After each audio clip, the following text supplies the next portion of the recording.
সহনশীলতার চেয়ে প্রায় ৩ গুণ বেশি শব্দ দূষণ রাজধানী ঢাকার নীরব এলাকাগুলোতেও। আর হাসপাতাল ও শিক্ষা প্রতিষ্ঠানের সামনে এই দূষণ ধারণ করেছে তীব্র আকার। চিকিৎসকরা বলছেন এমন দূষণে উচ্চ রক্তচাপ ও হার্ট অ্যাটাকও হতে পারে। বিশেষজ্ঞরা বলছেন এই অবস্থা থেকে মুক্তি পেতে সচেতনতার বিকল্প নেই। এই অবস্থায় আজ বাংলাদেশেও পালিত হচ্ছে আন্তর্জাতিক শব্দ সচেতনতা দিবস। রাজধানী ঢাকা তীব্র যানজটের শহরের আরেক যন্ত্রণা অযথা হর্নের শব্দ। শহর জুড়ে চলছে বিভিন্ন স্তরের নির্মাণ কাজ, তাতেও নিয়মের তোয়াক্কা নেই, তৈরি হচ্ছে উচ্চমাত্রার শব্দ।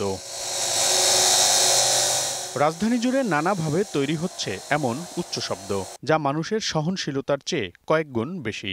বিশ্ব স্বাস্থ্য সংস্থার হিসেবে দিনের বেলায় নীরব এলাকার শব্দের আদর্শমান ৫৫ ডেসিবেল পর্যন্ত, কিন্তু রাজধানীর এমন এলাকার হাসপাতালের সামনে গড়ে শব্দ ৮৯ ডেসিবেল পর্যন্ত। আবার শিক্ষা প্রতিষ্ঠানের সামনে এই শব্দ পাওয়া গেছে ১২২ ডেসিবেল পর্যন্ত, যা সহনশীলতার চেয়ে কয়েক গুণ বেশি। তাহলে শিক্ষা প্রতিষ্ঠান এবং হসপিটাল যেখানে নীরব এলাকা হিসাবে চিহ্নিত, সেখানে অত্যাধিক মাত্রার শব্দ দূষণ আমাদের শব্দ দূষণের যে একটি মহামারী চলছে সেটিকে ইঙ্গিত করে থাকে। নীরব ঘাতক হিসাবে শব্দ দূষণ প্রচলিত থাকলেও এটি সরবেই সবার চোখের সামনেই আমাদের ক্ষতির কারণ করছে। সমগ্র ঢাকা শহরটি আসলে আইনগতভাবে নীরব এলাকা, ফলে নীরব এলাকায় যে কোনো রকম হর্ন দেওয়া যাবে না সেটি ইমপ্লিমেন্ট করা জটিল একটি কাজ।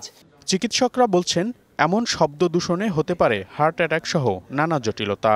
বাংলাদেশে যে অনেকগুলো রোগের কারণ, তার মধ্যে শব্দ দূষণ একটা কারণ, যে কারণে আমরা কানে শুনবো না, আমরা খিটখিটে একটা জাতিতে পরিণত হব, অন্যকে টলারেন্স ক্ষমতা কমে যাবে, প্লাস হচ্ছে যে হৃদরোগের ঝুঁকি থেকে ব্লাড প্রেশার থেকে শুরু করে এই প্রত্যেকটা রোগীর ঝুঁকিটা আমাদের বেড়ে যাবে। শব্দ দূষণ কমাতে সচেতনতা বৃদ্ধির জন্য পরিবেশ অধিদপ্তর তাদের নানা কর্মসূচির কথা বললেও বাস্তবে তার প্রভাব পড়ছে না খুব একটা। মনিরুল সোহাগ, ডিবিসি নিউজ, ঢাকা।